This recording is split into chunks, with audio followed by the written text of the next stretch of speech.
Welcome to our second pre-recorded Sunday school. We're in the midst of a series on apologetics. This is Apologetics 5.1.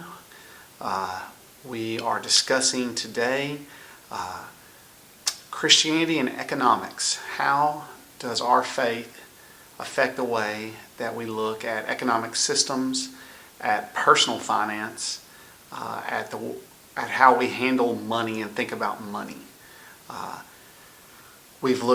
Last week we looked at work. We recognized that one of the motivating factors for work among believers and unbelievers is to provide. And in our economic system, that means to acquire money. So we're going to think about money, we're going to think about economics today. I'm glad that you've joined us. Let's jump into it. Father, long before creation, thou hast chosen us in love, and that love so deep. So the first question that we want to ask in this study of apologetics on Christianity and economics is about private property. Can Christians own private property? Is it faithful to own things? Should Christians own things at all? And while that might seem like a simple question, I think it's one that we want to let the Bible speak to. There are two ends of the economic spectrum, two ways to think about economics. And I don't want to bore you, but on one end you might have what we call laissez-faire free market capitalism. Laissez-faire is a French term which means hands-off. That means that a free market economy where people are allowed to own private property and there's no regulation of economic systems. There's no government regulation on those systems. It's a completely free market. On the other end of the spectrum would be complete government control of not only all products, but the means by which they're produced. So that might be called socialism, out-and-out socialism or full socialism. And those are two ends of an economic spectrum. Many governments, many economic systems in the world today are somewhere between those two. There's not any completely free markets and there's not any complete socialism, or there's very seldom or very rare do those things occur. But along that spectrum, there are many different economic systems in the world today.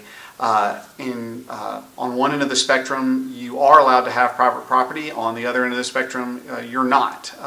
And then everything in between. And so we want to ask ourselves, what does the Bible say about this? How should Christians think about private property? Well, I want to read to you from Deuteronomy 19:14. Deuteronomy 19:14 says, I've always had trouble saying the word Deuteronomy. I always want to say Deuteronomy, which is wrong. It's a terrible struggle to have when you spend so much time talking about the Bible. But in Deuteronomy 19:14 it says, you shall not move your neighbor's landmark, which the men of old have set, in the inheritance that you will hold in the land that the Lord your God is giving to you to possess. So here in the Old Testament we see that God is not against private property. Here we're talking about landmarks that, think about this like fences, that marked who owned what land. And God does not abolish private property when the Israelites take the promised land. In fact, He upholds that His people should honor private property. If you look in the New Testament, in John chapter 20, verse 10, it says, then the disciples went back to their homes. This is toward the end of John's gospel. And what we see is even though these people left their lives, they picked up and followed Jesus Christ for the number of years of His earthly ministry, that they still retained possessions of their own. They still retained possessions. So following Jesus Christ did not mean that the disciples had to forego any of their private property necessarily. So we see both in the Old Testament and the New Testament that private property is not demonized, that it's not considered worldly to own these things, although the Bible has a lot to say about the things that we own, and we're going to get to that. Lastly, I want to read you from Acts chapter 4, verses 34 and 35. It says this, there was not a needy person among them, speaking of the early church, for as many as were owners of lands or houses sold them and brought the proceeds of what was sold and laid it at the apostles' feet, and it was distributed to each as any had need. Now, some people take this verse in Acts chapter 4 and say, see, the New Testament church was a socialistic organization where everyone sold everything that they had, and then they gave the proceeds, and it was doled out to people as they needed. Common socialistic mantra would be from each according to their ability, to each according to their need. And some people would look at Acts chapter 4, verses 34 and 35, and say, see, the early church was a socialistic organization. And that is patently false. I'll just go ahead and say that right now. First of all, when a government or a community owns the means of production, then any giving is not voluntary, it is compulsory. You don't have private property, so you cannot give. There's nothing to give. You don't own anything, so it's impossible for you to give. Here, that's not what's happening. Here, these people are voluntarily taking things that they own, their private property, selling it, and then using the proceeds to fund the expansion of the kingdom of Jesus Christ, which is how our church works and how the church has worked for thousands of years. This is not... it does not say that everyone owned everything in common. That's not what it says here. That would be socialism or communism. Instead, it says that people voluntarily took what they owned, and they sold it, and then they gave that to the church to expand Christ's kingdom or to take care of the poor and the needy. So this is not an advocation for socialism in any way, shape, or form. Again, Christianity should be a suspect of laissez-faire capitalism, and we should also be suspicious when it comes to socialism, and we're going to talk about that next. So first, I want to show you from the scriptures that Christianity is not against private property, that it's okay for Christians to own private property, and that Christians should be taking their private property and using it, their material wealth, to help others. That is a practice of Christianity, but that's a voluntary practice. It's not something that's compulsory. So the second question we wanted to talk about is why Christians should be suspicious of both laissez-faire free market economics and also of socialistic economies. Why we should be suspicious of both of those. And I would say 3 quick points about that. The first one is this, is that we are made in God's image. The scriptures are clear that we're made in God's image, and that we're made to create, to produce, because we serve a creator God. And work or production was something that existed before the fall. And the frustration was brought on with sin in the fall, but work existed before the fall. So Christians, as we talked about last week, should be characterized by a good work ethic, a hard work ethic. The Protestant work ethic is a historical fact throughout history that shows that the people of God have tried to honor God by working hard. So we're made to work, but also the scriptures are clear that we're sinners. That the heart is deceitful above all else, who can know it? And that inside our hearts dwells all kinds of sin, and that every part of us is sinful. That doesn't mean that we're as bad as we could possibly be, but it does mean that every part of us is stained with sin. And so therefore, when we think about economics, we want to remember that everyone, including ourselves, has a sin problem. Everyone has a sin problem. And so we ought to be suspicious of both free market economics and socialism as far as that's concerned. Here's why. You would be naive to support free market economics and think that corporations or people are not going to treat others unfairly. They absolutely will, right? Because we know that people are sinners. And so someone who's a Christian could never say, well, I just believe the market should produce what it produced. The market should be totally free. And if you're not getting good results and if you're poor, well, that's because you haven't judged the market correctly. The market is bearing out the value of what you provide. And I'm fine with that. That's not a Christian attitude, right? Because that ignores the fact that oftentimes people treat each other unfairly. That happens all the time. We see that all the time. Why do we have to have a police force? Or why do we have to have laws? Those laws, the scriptures tell us the laws are restraining influence on us. Because we know that there's evil in our hearts. So we can never just trust the markets, right? We can't just trust the markets. And why is that? Because the markets are run by sinners. And guess what lies in the heart of sinners? Sin, right? At the same time, we should be equally suspicious of socialism, right? We should be equally suspicious of socialism because socialism looks to produce something that can only be produced in Christ. It claims to produce an equality that doesn't exist. What do I mean by that? Socialism claims, or its goal is to produce equality. Now, the scriptures are clear about equality, that we're all equal in the eyes of God, that every one of us is a sinner and everyone is justly deserving God's wrath and displeasure, and that our only hope is in the sovereign mercy of Jesus Christ and Him alone. And that's true for every man, every woman, every old person, every child. There's no Greek nor Jew, nor male nor female, nor slave nor free. The Bible is very clear about this, okay, that everyone comes to God through Jesus Christ. He is the way, the truth, and the life, and no one can come to God except through Him. So in that sense, the Bible is very clear about equality, but the kind of equality that socialism seeks to produce is an equality that the Bible doesn't seek to produce. Paul talks about the church and he says we're many members of one body, fingers, shoulders, elbows, and so we're very different. We are not equal in that regard. There is no equality. A finger is not equal to an elbow. You need both of them, though, right? They both provide services. A knee is not the same as a rib, but they both are key elements of the body. And that kind of equality, the kind of equality that socialism seeks to produce, is a kind of equality that erases our distinctions, the unique way in which God made us. So we should be equally suspicious of free market economics as we are of socialism. As always, the answer is going to be somewhere in between those two. And we need to be careful about that. We always want to connect our any freedom that we believe in with wisdom. We believe in freedom. We believe the scriptures tell us that the truth sets us free.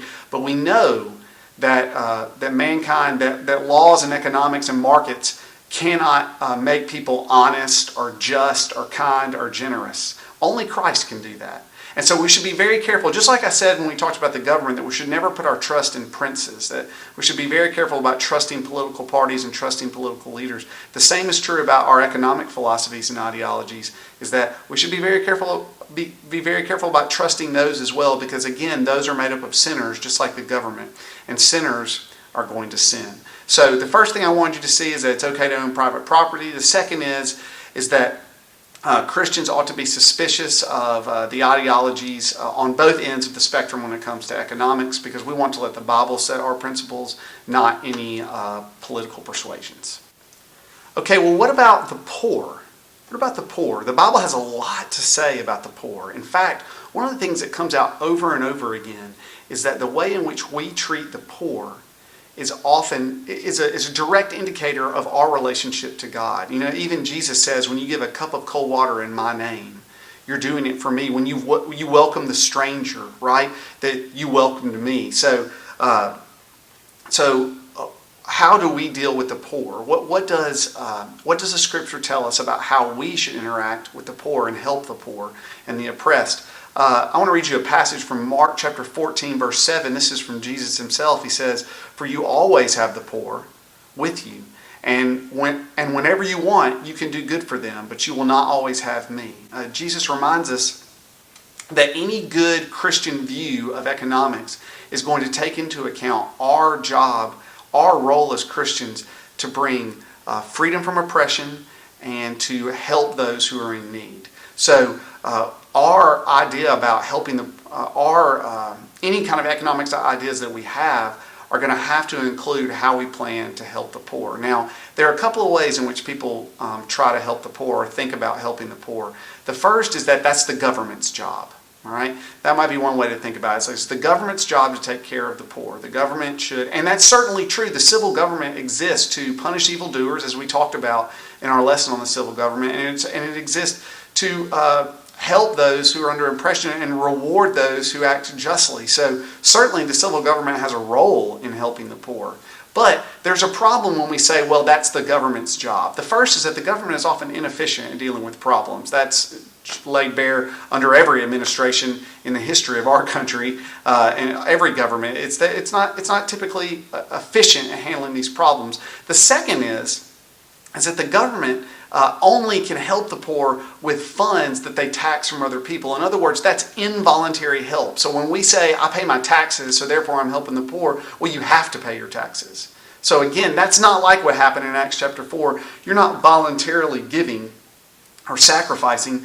You're just saying that's being forcibly taken from you via taxes. And you're saying, well, that's how I help the poor. So that's problematic for us. Some people say, well, it's not really the government's job. It's the church's job to help the poor. And we would say, yes, certainly it's the church's job to help the poor, because what is the church? The church is a collection of those who have been redeemed by Jesus Christ.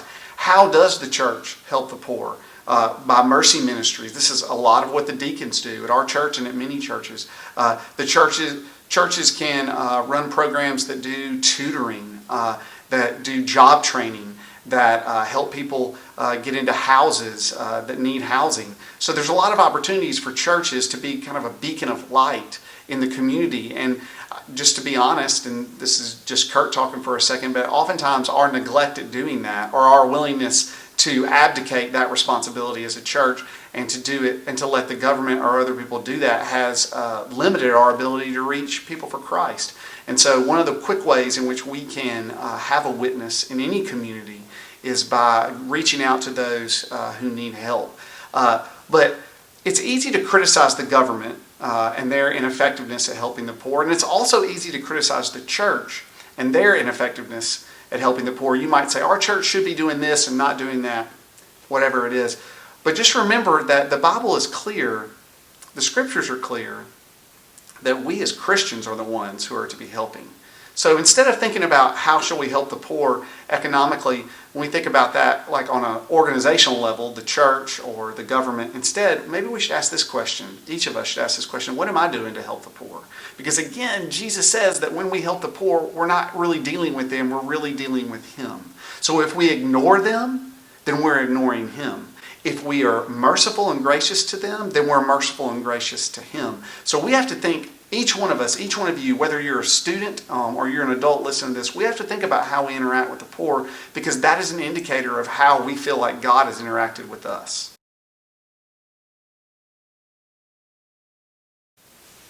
Lastly, I'd like to talk about personal finances.